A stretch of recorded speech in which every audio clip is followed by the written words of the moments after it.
Hi, I'm Talissa. And I'm Rachel, and this is Transatlantic Crime, a true crime podcast that covers stories from each side of the pond. Every week, we will both cover a separate story with a running theme. Disclaimer, this podcast will contain swearing and details that some people may find offensive. If you are of a sensitive disposition, listener discretion is advised. Welcome to Transatlantic Crime. So close.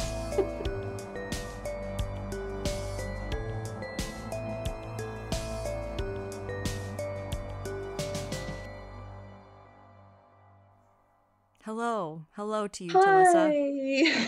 Hi. Congratulations, Rachel, on Joe Biden's win. Thank you very much. I did a lot of work to get here. Campaigning hard, were you? Campaigning, traveling, passing out Biden masks. I did it all. Yeah, and look where it got you, to the White House. So, were people like having parties in the street and stuff? Yeah, there were parades, there were That's people amazing. singing in the streets, people were so happy. And it's funny because every day since then, my husband has just been like, hey, we should celebrate today, like every day. Just Let's quietly have a turning drink. into alcoholics. Yeah. Mate, I honestly, I drank last week, not for the podcast, just generally, and I got really pissed, and then the next day I just had like the worst beer fear, Oh. maybe that I've ever had, and I was just like upset, jumpy, and I was like, I don't want to drink ever again. And Yeah. honest, I'm drinking today, but I was just like, fucking hell, that took me like a week to get over. Sometimes I don't know what's worse, the physical hangover of like headache and feeling nauseous, Yeah. or the next 5 days of feeling so depressed and miserable. Like a husk. Yeah. It's just, yeah, that's the 30s, isn't it? So, It totally is. but basically tomorrow I've got a nice day planned. We're going to go to the beach with the dog. Ooh, that That'll sounds blow nice. out the cobwebs. What's the weather like there? Is it beach weather still? I mean, your version of beach weather and my version of beach weather are probably pretty different things. It's crispy, but the sky is clear. So it's like sun, but like kind of coldy wind. Pretty standard. So no standard getting in the England. water or sunbathing, just No. walking along the sand. With Dr. Martens on. Yes. And a big coat. Yeah. But yeah, I prefer the beach in the winter. I kind of do too. It's nice to go and sit by. Yeah. Right. No, I was going to say who's going first this week, but it's far too soon for that. We have so much more to talk about. So much more. So I've got two little bits of news, and one of them is like a bit of a bum out, and one of them is funny. So I'll do the bum out first. Yes. Basically, we have a Patreon supporter, but I saw today that they had shared this really misogynistic post on Twitter. Oh, And okay. I was like, fuck that shit. Basically, it was a post saying that when girls sleep with guys and the guy doesn't like them as much as the girl likes them, then the girl will accuse them of rape. I was like, okay, that doesn't happen. Like, it's maybe happened once, and now you're saying it happens all the time. And I was like, I cannot sit by and let that go. So Is this guy an incel? he fucking seems like one. Like, I think something's happened recently in his life that's just turned him into a maniac, because he was normal. Oh, also, one of the other points in the thread was like, women used to be protected from this sort of thing through like the patriarchy, but like now women have freedom, which is a good thing, but it means that they can't really cope with like the situations that they're put in, which is that, you know, if you do have sex with a lot of guys, then like those guys probably aren't going to like you as much as you like them. I'm just Okay. like, speak for yourself. There's a lot to unpack here. Mm-hmm. So women can't be trusted unless they're controlled by men. That's one of your points. Yeah. Every woman that sleeps with a man wants to marry that man, no matter who they are or how shit in bed they are. I can tell you that that's a no. I was like that. I'm just going through my head about the number of people I've slept with and who of those I wanted anything else to happen with. The number is minuscule. So speak for yourself. And it was like the original poster was a woman, and then he had retweeted it and been like, well done for saying this. Like, so many people are scared to say it. Yeah, because it's a fucking stupid thing to say. That's why they're scared to say it. And it's not the majority of thought. It's a regression of thought. It is a really, like, that's, what are you, Victorian? Right. How weird. This is 2020. This isn't 1872. And he has a daughter, and that fucking scares me. And I'm like, take your £5 and give it to a women's shelter, or buy a book and educate yourself on misogyny and the patriarchy. That's what we're going to do with that £5. Mm-hmm. Buy a book and send it to him. But yeah, I think that's what we should do with that money, is give it to some kind of women's cause, because... Yes. With fucking shit like that flying around your head, then the women's centres are going to need the cash. Right, exactly. You're not helping anyone, dude, by sharing that, by thinking that. Believing in that. Yeah. It's simply not true, and men aren't that great that you fuck them once and you want to marry them. Trust me. No. I've been there and done it. So, and he also had an argument with me about how femsplaining is a thing as opposed to mansplaining. He was like, yeah, femsplaining is a thing and it's really annoying. I was like, okay, it isn't a thing. I don't know what else to say to you. So I was like, yeah, the Twitter thing was strike too. So anyway, not to dwell on it, but I've cut them off on Patreon so we don't get any more money from them. Okay. And we'll donate the money that we have had to a women's charity. Yes, definitely. Yeah. And if I catch any of you posting any misogynistic crap, I will cut you off because I don't want your cash. But to be fair, the rest of the people that listen to us are beautiful and amazing and like women. So yeah, that's that. That's the moral of that story. I really just want to spend the rest of the podcast just unpacking breaking this. Down. I know. Breaking down the argument, because I know there's just so much to talk about. Go for it. If you want to say something about it, go for it. I do, but it's just there's just I think we're so preaching much to the converted, exactly. Yeah. Unless we're going to write him a letter, then But yeah, I was like, okay, one misogynistic thing, I'll let that go. That could just be you being silly. But the second thing, I was like, fuck you. That's ridiculous. It's time to look around you and realize that it's 2020 and that women are humans just like men. Yeah. Oh, also, he said to me, women, I said, 100 years ago, women couldn't vote. And he was like, yeah, but you can now. I was like, oh, great. That's like saying black people were slaves 200 years ago. Yeah, but they're not now. It's like, right. So you don't think there was any trickle down effect? You don't think that there were men who still think, obviously like you do, that still affect things today? Yeah. Because that's what's happening. And how hard did we have to fight to get that vote? How hard did black people have to fight to be free? Right. And how hard are we still fighting to have some form of equality? To have arguments like this, we're still having arguments like this. That means we still have to fight. Yeah, exactly. I still have to tell you that when women fuck a bloke and the bloke doesn't like them back, they don't cry rape. That might have happened a few times, but it is certainly not the rule. No. And it just takes away all the autonomy that women have. Women are so emotional and hysterical and untrustworthy that they, without the care of a husband or a father, they're going to go fucking apeshit.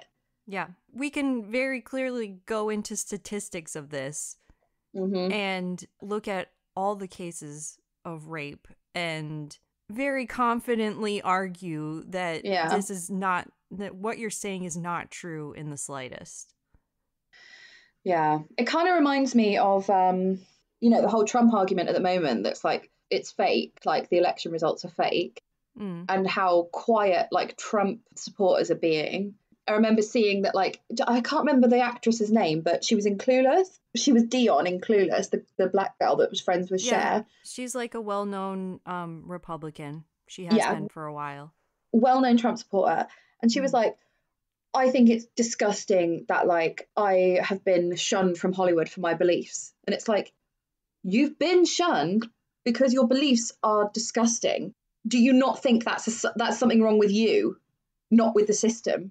But also, that's in her head that she's been shunned. Like, there's people in all parts of this country who think that they've been shunned because they have certain beliefs, and it's just like, well, no, maybe people just don't agree with you and they don't want to be around you. That doesn't mean that you're shunned from Hollywood. You're just using that as some kind of trope to be like, oh, poor me, I've been shunned because of my views. Yeah. And I mean, she wasn't the best actress, like, in the world. Exactly. It's not like it's not like they've shunned, like, the best actress in the world. Like, you were also shit. Right. And you're a cunt. So, like, those two things combined mean that your career hasn't done very well. Yeah. Because it's like, oh, you know, people are scared to say this, but you should be scared to say it. It's wrong. Yeah. You're wrong. Look at what you're saying. That's why you're scared to say it, because you Yeah. know that it's not cool. Right. Yeah. And, you know, it's like shy Tories in England. People that are like, I'm like, did you vote Tory? And they're like, like they don't want to admit it. And it's like, you don't want to admit it because you know it's a fucked up thing to do. Yeah. And then do you have shy Republicans? At the moment, no. Yeah, they're all... Not that I know of. They're all gassed up on Trump. Exactly. The people that are proud to be. At least that I know. Mm. I mean, I live in LA, so a lot of the people aren't Trump supporters, but we have like family members who are, and they are outspoken about it. So no shy ones here, Talissa. No. No.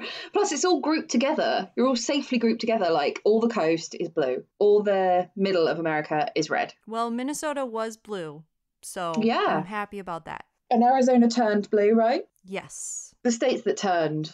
That's what gets me right in the feels. I know. Good job to Georgia. Yeah. That was a good one. Definitely. All right. Let's move to the good news. What is the good news? So the good news is so a couple of things. I got the bags for the competition. I say bags because I got one for myself and one for the competition winner. Yes. So if you would like to win the tote bag, there is still time. I have shared the post on our story, and then you can just scroll down a little bit and it's like a red banner that says giveaway. So yeah, make sure you comment on that and tag somebody that would like the podcast, and I'll do like an Instagram story. I'll put all the names in a hat or something and do it like that. And don't tag people that already follow us. Tag someone who you think would like us. You're telling people off. I've seen You're like, fucking idiot. I'm not calling our listeners idiots. I know that that's a cheating thing. I don't want to admit that I like murder stories, so I'm just gonna tag. So I'm a shy murder story lover. Be proud of who you are. Yeah. So enter the competition, please. And then, so you know, I was saying last week that the BBC have obituaries like ready for people. Yes. Yeah. When they die. So Ruth wrote to me to like kind of clarify what happens and like her experience. So right, because she's worked in media, right? Yeah, she used to work for the BBC, she used to work for Children in Need, and now she works for the NSPCC, which is like another children's charity. So she's going to heaven probably. But she said, when I worked at the BBC, every programme would have a cupboard or drawer called obits, as in obituaries, and they would be ready to go programmes for people who might die. And wow. She said, I remember opening it when I worked on the food programme, and I was like, oh my God, A.A. Gill is dead. And then everyone shrugged and said, no, that's for when he is dead. Wow. I want to be that famous someday where I know. The BBC has a package ready for me when I die. I said on Twitter the other day, when I die, no fucker better call me bubbly. That's just code for fat bastard.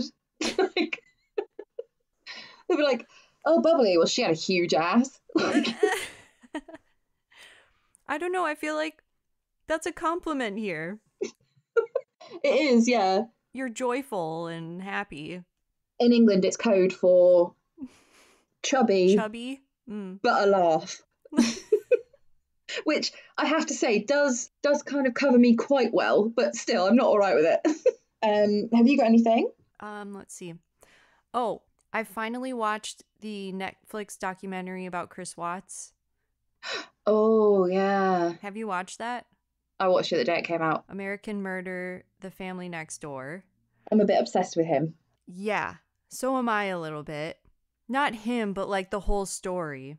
Yeah, like, and also there's so much more to come out. You Yeah. know, when you just scroll through YouTube and you've got like recommended videos, like some of mine are like Chris Watts' his girlfriend, like Mm. the hidden story and stuff, and like I keep meaning to watch them Yeah. because the girlfriend I'm really interested in. Yeah. But I knew that I had to be in the right mood to watch it because it is a really sad story. It's awful. Yeah, it was really well made, first of all. Hmm. But the reason I wanted to listen to it is because I listened to this podcast called Real Crime Profile. Yeah. It's where they analyze like people's personality and characteristics and all this kind of stuff after watching a That sounds documentary. interesting. Yeah, it's really good, but they did like 5 episodes on that documentary and they talk about it, and I wanted to watch it before I listened to it. So, Oh, yeah, I'm up for that. yeah, they get really in depth on it. So they talk about his personality, they talk about all different things, and then they also talk about the filmmaker who made the documentary, and she had some really interesting insights as well. So I would recommend, Wow. if people want to watch the documentary and then listen to Real Crime Profile, they do a 5-part episode. That was my note for this Amazing. week. Yeah. Yeah. Talking of like 5-parters, there's if you want to do like a deep dive on the Golden State Killer, there's a amazing what the fuck is it called? It's like the Australian guy. He's really popular. Oh, Case File. He's Okay. like number 6 in the charts or something. Like the normal iTunes charts, not even Yeah. crime. So many Right. people listen to it. Right. Yeah, he did a 5-parter on the Golden State Killer, and I'm not joking, like I was shitting myself listening to it. Wow. It's so creepy. But Yeah. also he's Australian and he's like, he had a very small penis. And he mentions it like this is before I really knew who the Golden State Killer was, and the fact that he has a small dick and everybody mentions it. And it's so serious and so scary. And then he's like, it was reported that he had a tiny penis. Oh, good. That's amazing. I have to listen to that. I love the Australian accent. Yeah. Oh god, it's really well made. Yeah, that's definitely worth a go. Awesome. Okay, so shall we crack on? Yes, we shall.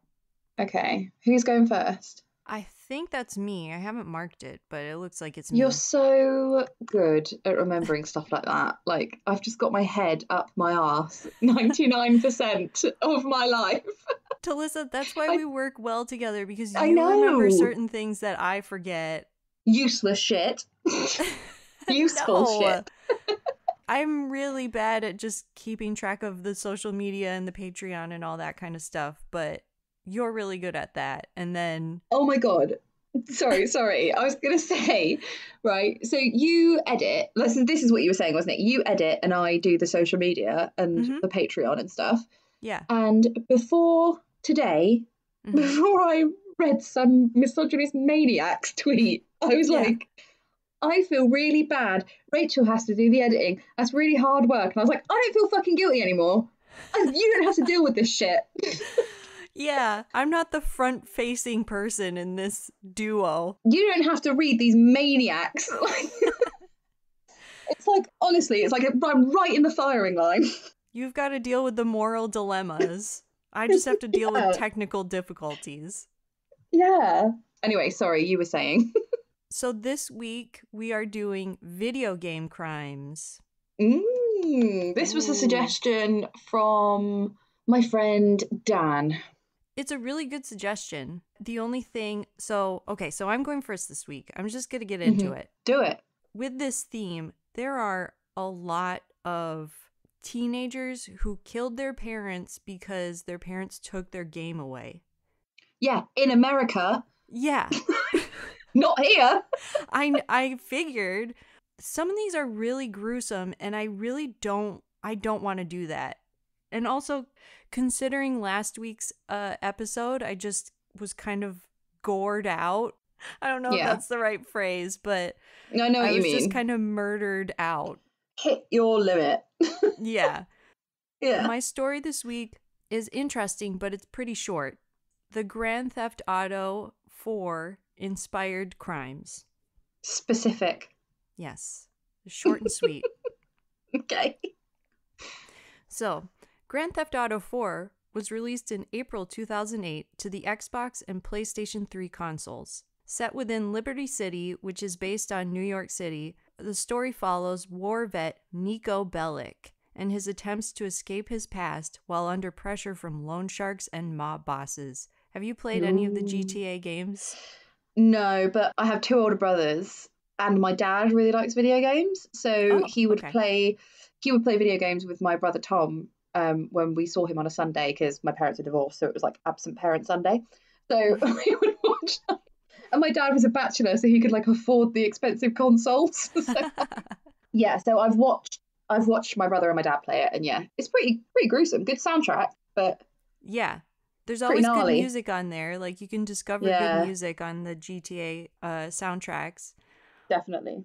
I've played it a couple of times. I think it's funny that your dad played with your brothers. My dad was completely against video games. Mm-hmm. We couldn't have it in our house. Yeah, I've met people like that, but Yeah. my dad was a computer programmer and he Oh. worked like putting together like networks for Cisco systems and stuff. So Mhm. he was always super into games, super into computers. Yeah. He didn't have any problem with us having Yeah. that stuff. I have played GTA a couple of times. It's kind of addictive. Is it with your boyfriends or around friends' houses when you were younger? Because obviously you weren't allowed it at home Yeah. with your like teenage boyfriends. Yeah, and I think when my husband got his PlayStation a couple of years ago, that was one of the first games that he got. I also remember the story of this when he was like, Rachel, I'm getting a PlayStation. And you were like, Yep. fuck's sake. And I still feel that way. He thought it was like the best idea he'd ever had. Yeah. And you were And like, that's when I was oh. like, okay, I'm getting a puppy then. Yeah, exactly. Yeah. All right, so back to GTA 4. The open world design of the game lets players freely roam Liberty City as Nico and interact with any characters in the game, where they can either help you with favors or you can steal from them or even shoot them or just punch them or whatever Or you can run them violence you over as well, decide. can't you? Yeah, anything. Yeah. It's a moral game, isn't it? Because it's like the more people you run over, the more trouble you get in. And then Right. like the police come after you and then you will lose because of that. So it's like you Yeah. have to act like a responsible citizen. Yeah. Or like there are certain parts where you do have to evade the cops and like Yeah. do something bad and then hide from them. That'll be your mission. Yeah, which is what my next line is. You are given objectives which could involve you stealing a car and driving it across the city, avoiding the cops, and befriending criminals. The game became popular as it had a more realistic take on the design. As part of their research, the development team conducted extensive field research in New York, capturing over 100,000 photographs and several hours of video. That sounds awesome. That's Just so roam around New cool. York and take Yeah, just pictures. observe and be like, oh, Yeah, this situation would be good in a game. Like, I right, imagine game designers have the funnest job. It's just your imagination. right, Yeah. The limit is your imagination. right. So GTA 4 broke industry sales records and became the fastest selling entertainment product in history at the time, earning $310 million in its first day and $500 million in its first week. It won a ton Wow. of awards and is considered one of the biggest selling games of all time. GTA 4 also received a lot of criticism from everywhere from journalists to government officials who claimed it to be extremely violent, and the fact that you could drive under the influence of alcohol as well as commit sexual violence caused Mm. censorship in several countries. This is the first GTA where you could like have sex. Mm-hmm. And like my husband was like he was like describing, he was like, this is the first game where you could like, if you're having sex in the game, you can decide how aggressive you are. Yeah. Oh, God. Yeah. Like how That he was seems like a feature that doesn't need to happen. I know, and considering that most people who play video games are teenage boys. Well, I mean, the guys that designed it are basically teenage boys with a job. Yeah. Like, that's why they're like, how hard can we fuck this hooker? Right, yeah. And we were talking about it, we were like, this was some people's first experience into sex. Yeah. You know, 20 years before this, you had an old porn magazine that you found in the woods, and now you have GTA 4 where you could basically... I love how universal that experience is. Like, Exactly. I reckon there's little kids in India, like, yeah, there's porn under the railway tracks. That's where the porn lives. Like, everywhere. But it unites us all. Yeah. There's a torn up page. It's just got a muff on it. Like, Yeah. one nipple in one corner, a bit of twat in the other. Who knows where this page came from or what woman that vagina belongs to. It's just so universal. That's beautiful. Yeah. How the far UN, we've come. that should be a feature of the UN. Just a piece of history. Okay, so it caused censorship in several countries. Some went as far as saying that it was a murder simulator. New York City officials specifically did not like that their city was parodied in the game and disapproved of a game that, in quotes, earned points for killing police officers.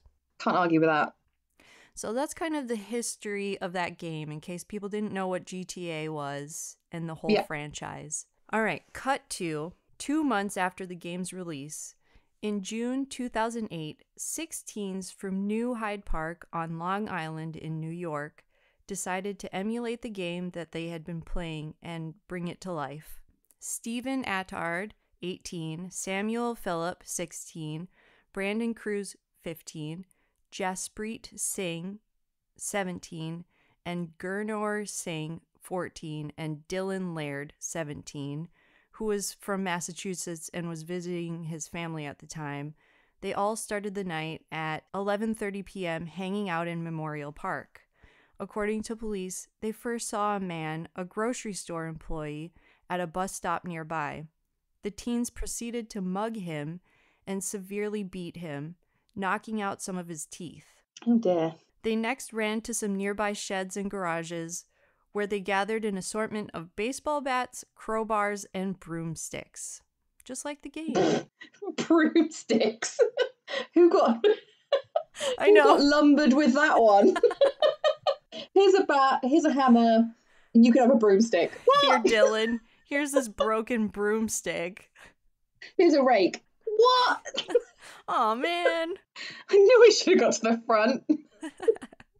Also, why are 14-year-olds and 17-year-olds hanging out together? Like, that didn't happen. It looks like the 14-year-old is related to one of the older ones. Okay, so he's been, like, forced to hang out with him, I'm guessing. Yeah, like, I'm wondering how many of these kids were the instigators and how many of them were like, yeah, okay, we'll just follow you. Well, the 17-year-olds are the instigators, like, because when you're 17 and a 14-year-old tells you to do something, you're like, fuck off. Yeah. So, clearly the 17-year-old's leading the way. For sure. Okay, so they got their little weapons. They headed south toward Garden City, where a couple more teens met up and joined them. And apparently these teenagers, at first they saw them from like far off and they were like, oh, we should beat them up too. And then they realized that they knew them. And so they convinced them to join them. Oh, just remember being 17. Let's fight him. Oh no, I know him. That's Roy. Right. Roy! Oh, almost hit you with this bat. They soon decided that they were tired of walking and they decided to try and steal a car.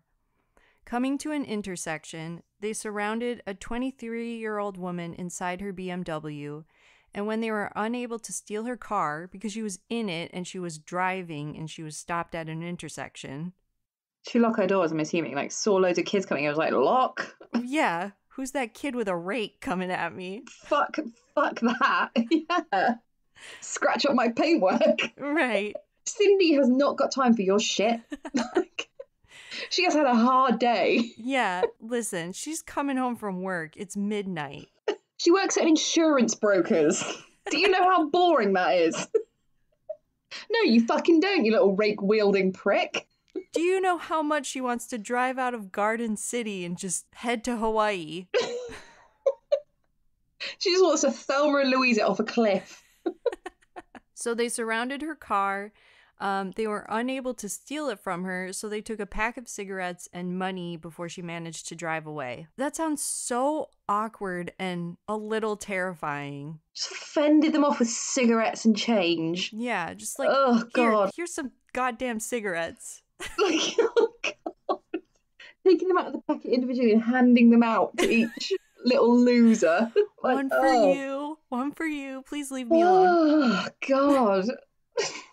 So she managed to drive away. At that point, Nassau County officers received a 911 call from the woman claiming she'd been robbed by the teens. She told responding officers that a group of about 12 to 15 young men armed with crowbars, sticks, and metal bars surrounded her car and stole her money before she was able to get away. She saw them move on to a van where they proceeded to smash the windows of the van. Oh, God. Well, she did quite well, really. Yeah. She did a good job, too. She didn't just, get the hell out of there. She called the cops. Yeah. Oh, thing is, though, Cindy's had a fucking long day. Like, oh, I've got 1 bar of battery left. She's tired of this shit. She's got little brothers. She knows what they're like. Oh, God. Like, she's got 1 bar of battery left, and she's got no cigarettes. She's like, I said 12. 12 boys. My payday isn't till Friday. I can't even buy a new pack of cigarettes, so you better get Are you going to bring me some cigarettes? Yeah. Get me my cigarettes back. I need them to survive for the rest of the week. Cindy's running on a cigarette and a prayer. She definitely had a drink that night. 100%. So police were dispatched and Sood caught up with the teens. All 6 teens were arrested, and although there were 3 victims that came forward, the grocery store employee, the BMW woman, and the van owner, police believe that there may have been others. The teenagers were all charged with first-degree robbery except for Jaspreet Singh, I think he was the 14-year-old, who was charged with possession of stolen property for his rake. His rake? It has someone's name on it. Barry's rake. Nassau County Police Detective Lieutenant Raymond Coate said they decided that they were going to go out to commit robberies and emulate the lead character Nico Bellic in the particularly violent video game Grand Theft Auto. These teens have difficulty separating fact from fiction, fantasy from reality. It was quite alarming. And that's the story of the Grand Theft Auto 4 crime spree. Oh, the thing. Do you know what? That was really, wholesome in a way. Yeah, short and sweet. I really enjoyed the wholesome. You should have gone last. Mine is not so wholesome, baby. Oh, no. Yeah, I think the similarity between our stories is that adults do not understand video games. They're just like, these teens, they're running wild. Dude, they played a game and then they got bored. Right. These kids were out at midnight hanging out. Their parents probably kicked them out. Get off the TV. Go outside. Yeah. I'm 100% sure they would have been less of a threat if they were inside playing Grand Theft Auto than if you made them hang outside like you did when you were a kid. That's very true. And also, kids used to do that before these games. Yes. Yeah. Kids do stupid shit. Their brains aren't developed properly. Right. You can't trust them to do anything reasonable. That's why you're supposed to be a good parent. Yeah, I mean... Make sure they're adequately balanced in life and they're not playing video games for 16 hours and they're not left alone at midnight outside in the park. No, I mean, my brother, Ben, he's how old is he? He's 43 now, and he didn't really grow up with computer games. He was just before the computer game kind of thing blew up. I think it happened, but he just wasn't that interested. But my brother Tom was born in 84, so then he's always maintained his best Christmas ever. And you can't argue with this. He got the Nintendo, like Super Nintendo Entertainment System Yeah. in 1993. And he maintains that's the best Christmas he's ever had. And I cannot argue with him. Like, what a day. I'm pretty sure my husband has the same exact story with like Yeah. the PlayStation or something like that. How him and his brother just went nuts on Christmas Day. Well, you just wait all year. Like, Yeah. you wait 365 days before you circle it, like, in the Argos catalogue, or, like, I don't know what you guys had when you were younger, but, like, Toys R Us. we had the Argos catalogue where you would circle it and be like, Mum, this is what I want. Like, and your mum would be like, okay, well, write, like, the top 5 things that you want, and I'll see what Santa can bring. Yeah. Like, I'll see what my benefits will buy me. I'll see what I can get on tick from the catalogue. Right. Yeah, and so like my brother was obsessed with like games, but even before that, he was throwing bricks into TVs. Like he was just a little shit. Like Yeah. there's no amount of fucking Donkey Kong or Mario was going to make him any less or more of a TV brick thrower. If anything, it probably gave him more ideas. That will to destroy is in his bones. Like it cannot be bred out. That's just Yeah. all little boys. It is. They just damage your house in monetary value. Things, starting things on fire. Yeah. That's it. Anything projectiles, very into those. Anything you can shoot at someone, especially into an eye. Yeah. Wrestling moves, it's all there. So, okay, my story is a little less lighthearted than yours. But I'm just going to crack on. So, Warren LeBlanc was born in 1987, and I really can't find anything about his childhood or his upbringing, but that is because when this happened, he was 17. Okay. So he's the same age as me, so yeah. So they can't really like give you too much detail about his life because he was a minor, really. Right. So he lived in the suburb of Braunstone Frith, which is in Leicester, which is in the East Midlands. Mm-hmm. And on February the 27th, 2004, 14-year-old Stefan Pekira, who was his friend, was playing computer games at home with his uncle, and Warren called him up at 9 p.m. and persuaded him to go out to meet some girls. So that's quite the carrot. Yes. Warren took Stefan to an area known as the Dumps in the local park and told him to hide in the bushes. I mean, like, okay. I know you're thinking what, but to be fair, when you were a kid, you did do stuff like this. Like, someone's like, wait in the bushes and then I'll go get them. Right. You were saying about my story, when there's a 17-year-old telling a 14-year-old, like, oh, we're going to meet some girls, it's going to be cool. Go hide in these bushes. Yeah, you're so excited. You're not thinking logically, like, why do I need to be in a bush? Like, you're just like, there might be some girls here. Yeah. So, he told him to hide in the bushes. And then as he did, Warren put on a pair of gloves, took out a hammer, and hit Stefan on the back of the head. Oh. Stefan tried to fight him off, and they fell down a bank. Warren ran back up the bank and fetched a knife and went back to stab Stefan in the neck and the side. Warren then dragged Stefan into the bushes and stabbed him again. What a dick. Yeah. Warren then swapped his blood-stained trousers for Stefan's, turning them inside out, and he took his victim's mobile phone, and then he fled with the hammer in his bag. But he was stopped on nearby Glenfield Road when a passing policeman saw him covered in blood and running and became suspicious. Yeah. Yeah, it wasn't that, like, incognito. So the officer searched him and found a blood-stained claw hammer. And when asked if anyone was injured, Warren replied, I don't want to go there myself, but I'll take you if you drive past and you'll find him more than injured. So that kind of suggests, like, he knows exactly what he's done. And he knows that he will be dead. Yeah. So when police discovered Stefan, they found that he'd sustained horrific and fatal wounds. He'd been hit so hard with the hammer that he suffered deep cuts to his head and neck, and his skull had been fractured in several places. He had multiple stab wounds, with the knife being plunged so deep that it caused serious injuries to his kidney and liver. He had more than 60 injuries, and it was said that the method of execution was identical to that shown in the video game Manhunt, which Okay. Stefan's mother said that the boys had been playing recently. So Warren told the police that the reason he'd attacked Stefan was because he was in fear of a member of a local gang, the Crusaders. He owed the gang member £75 over a counterfeit money scam.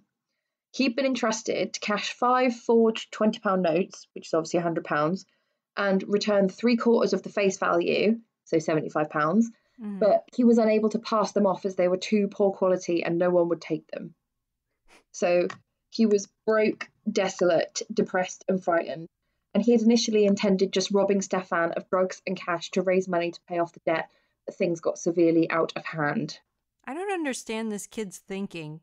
No, me neither. And I think he hit him, and then maybe he didn't have any money on him, or he didn't have what he thought he was going to have on him, and he thought, "Fuck, I've hit him now, so like I have to make him quiet, or I'm just going to get in more trouble." Yeah, and it sounded like he was fighting back too, right? Yeah, maybe he didn't expect that. Yeah. Had to subdue him or something. I also think that's like a 14-year-old's logic, which is like throw good money after bad, which is like, just fuck, I've done something wrong, I better do something else. Like, do you know what I mean? You just like, fuck, like you don't think about the end. Just keep digging the hole. Yeah, you're trying to dig yourself out of a hole. Right. Yeah, so I think that's basically what happened. But on the 3rd of September 2004, he pled guilty to murder at Leicester Crown Court.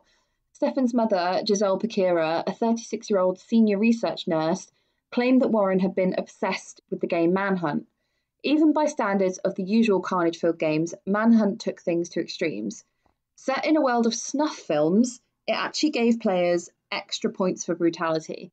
As one games reviewer put it, the crimes that you commit are unspeakable, yet the gameplay that leads to these horrendous acts is so polished and fierce that it's thrilling. Wow. I don't think I know much about this game.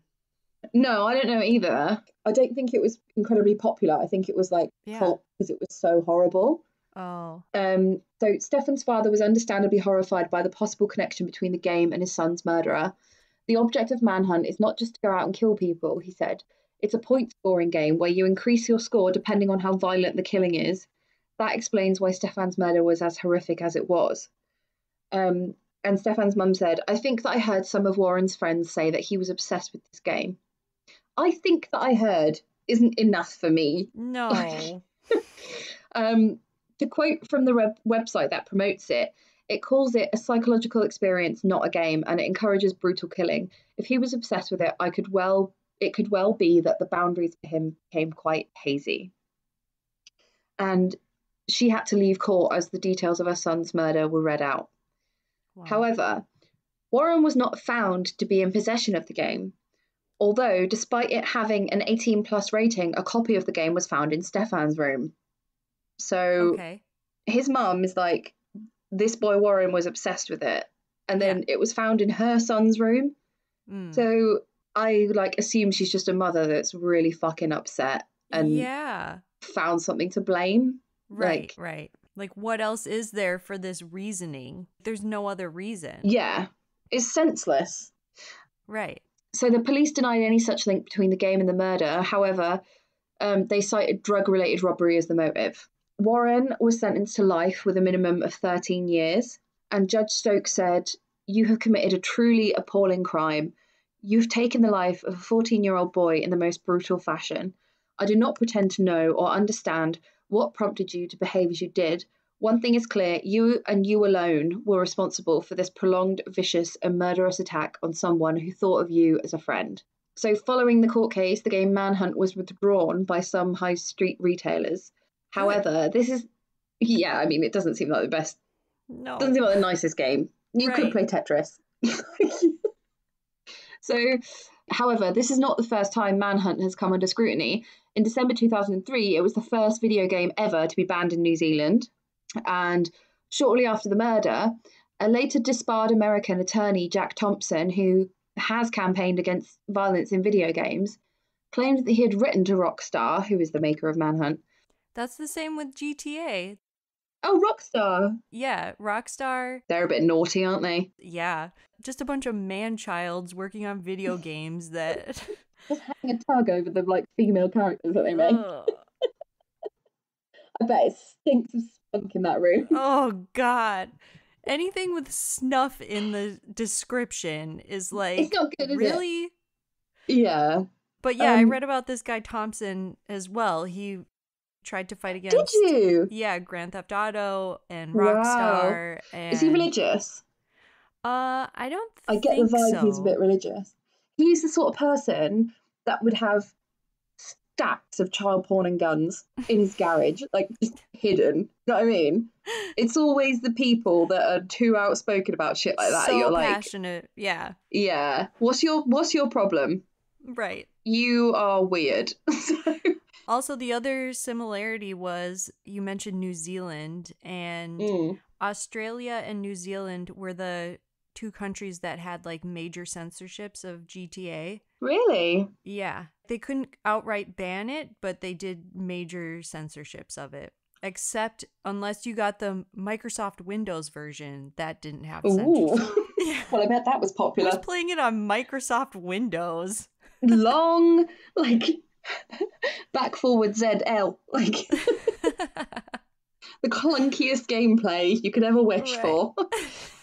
So anyway, so this lawyer, Jack Thompson, he claimed that he had written to Rockstar after the game was released, warning them that the nature of the game could inspire copycat killings. Soon thereafter, the Bakira family hired Thompson with the aim of suing Sony and Rockstar for a £50 million in a wrongful death claim. Wow. However, I mean, Sony lawyers, like, you really want to take them on. Yeah. That's a lot of money, too. It's not logical. Right. However, on the same day that Thompson was hired, the police officially denied any link between the game and the murder, citing drug-related robbery as the motive and revealing that the game had been found in Bakira's bedroom, not LeBlanc's, Okay. as originally reported in the media. The Bakira's case against Sony and Rockstar was dropped soon thereafter, so nothing came of that. That's kind of sad for the family. I know what you mean. Like, you know that they're directing their anger probably in the wrong place.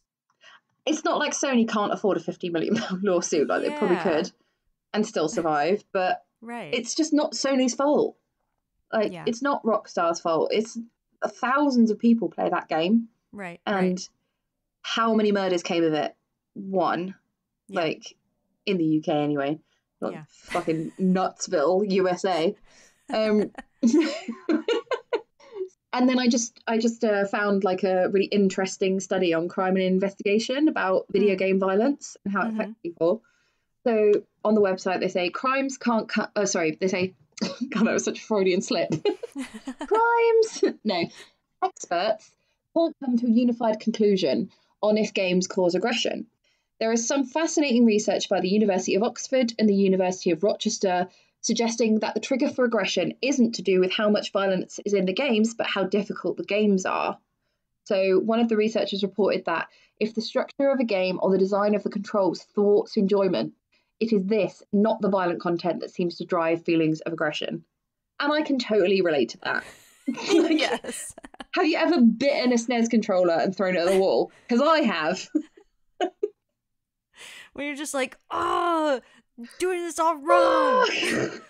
I'm so surprised that any vintage controllers exist, because motherfucker, like, you would bite that, throw it at the wall, squeeze it, like, you're so like, oh my god, and it's just like a pixelated little Mario that won't jump where you need it to. Like, do you know what I mean? That, let alone a world where something isn't going your way. Like, it's fucking frustrating. That's what instigates violence.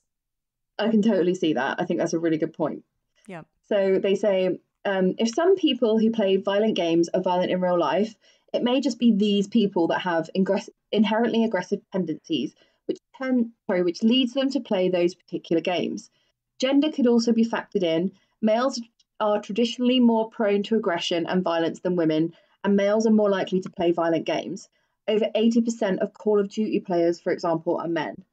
It has to be highlighted also that nearly all the experiments regarding violent games are done on adults and not children, so the effects are unknown until adulthood. So there aren't any that I could find. No, there's no conclusive Yeah. evidence. In March of 2020, the parole board confirmed Warren LeBlanc will be released from jail on license, which basically means they have like a tag and they have to report to a parole officer, and they have like curfew and stuff. Okay. And they can't like go on holiday, they have to stay in their house. Yeah. Stefan's father, Patrick, lodged an appeal against the decision, but the board rejected his appeal and said that LeBlanc was given a minimum prison term of 13 years when he was sentenced at Leicester Crown Court in 2004, but has served 2.5 years more than that. And they have said that LeBlanc meets all the criteria for release. So he is currently out on license. And that is the story of the Manhunt murder. Wow. Yes. I hope he's been rehabilitated. Yeah, I mean, so he was 17 when he went away, and he's 13 years later, so he's 30. He's the same age as me, because he was born in 87, so he's 33 now. Yeah. I think he sounds fucking dangerous. Yes, I agree. They can only imprison him for so long because he's a minor. Right. So if he was 18, he probably would have gone away for like 20 years, Right. like maybe longer. But yeah, because he's a minor, they really can't impose like such a harsh sentence on him. Yeah. And again, I can't find out what went on in his private life, so I don't know if he came from like a really shitty home or if he was adopted or in care or anything like that. Right. I guess we're just gonna have to fucking trust the prison system. Yeah, like he's just roaming around England now. Who knows where he is? I mean, they're gonna keep an eye on him, but still, it's not great. Watch out, Leicester. Yeah. Yeah. For Warren LeBlanc. He may have changed it now, though. Not related to Matt. Not related to lovely Matt LeBlanc. Yeah. That was a good story. I've never heard that one, and I didn't know much about Manhunt either. No, and I'm kind of glad I don't know about Manhunt. It sounds fucking horrible. Yeah, me too. You literally are rewarded for murdering people. I know. Maybe that should be banned. Maybe I am old. Maybe I agree with the parents. Maybe I agree with that fucking 36-year-old mum. Like, GTA, before I played it, I was like, this is stupid. This is like, especially knowing about how you can hire sex workers and stuff like that. But then once you like start playing it and you start driving around, it's addictive because you're just like, oh, I can steal whatever car I want. You're like, now I'm off to go and visit my boo. Yeah. And I don't but I don't get people who are just like, I'm going to just randomly shoot this person in the face. I don't do stuff like that. To be honest, it's just human nature. Like, I don't know if you've ever played a game called Zelda, which I'm just completely in love with. It's like my favorite game in the world. I'm genuinely considering buying an N64 and that cartridge. Yeah. And also, I passed like, do you ever have, well, it's called a pawn shop in America, but like over here they're called CEX, where you take in your mobile phone or your games console or like basically like electronics. Oh, a pawn shop. I thought you said porn shop. No, pawn. P-A-W, pan. A pan shop. Yeah, I'll say it in a language you understand. A pan shop. Pan shop. Yeah. So, yeah, you go in there and you exchange your stuff, probably for drug money, and then you can go in and buy it back later. Mm-hmm. But somebody had exchanged like an N64 Zelda themed controller. What? And I was just like, I'm gonna fucking buy the shit out of that. Like as soon as that shop's open. They're not open at the moment because of COVID, but yeah, I was like, core. Yeah. Zelda was one of my favorite games to play at friends' houses. I just love it. It's just so nice. It's like, just like heartwarming. You plant a little plant and then you come back as an adult and then you can like float on the leaf and then get a piece of heart. It's just so good. I think I told you that they are making a TV series. Yes, and it's kind of in line with like Game of Thrones, that kind of style. I hope it's so good. Me too. Please don't sully my childhood memories. There's some hilarious like fan-made videos on YouTube. Oh my God, I You bet should they're look them crap. up. Some of them are complete shit, but there's one that's really good. I'll send it to really? you. Yeah. Link me up. I see what you did there.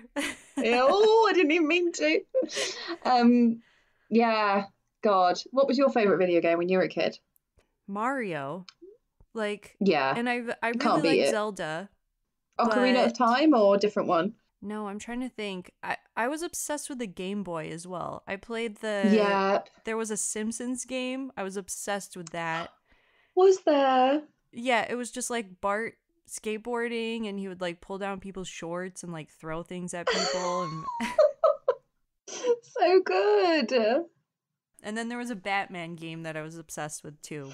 I remember the Batman game actually. Mm-hmm. That rings a bell. I don't remember the Simpsons one, but I just loved like Tetris. Oh Yeah. wait.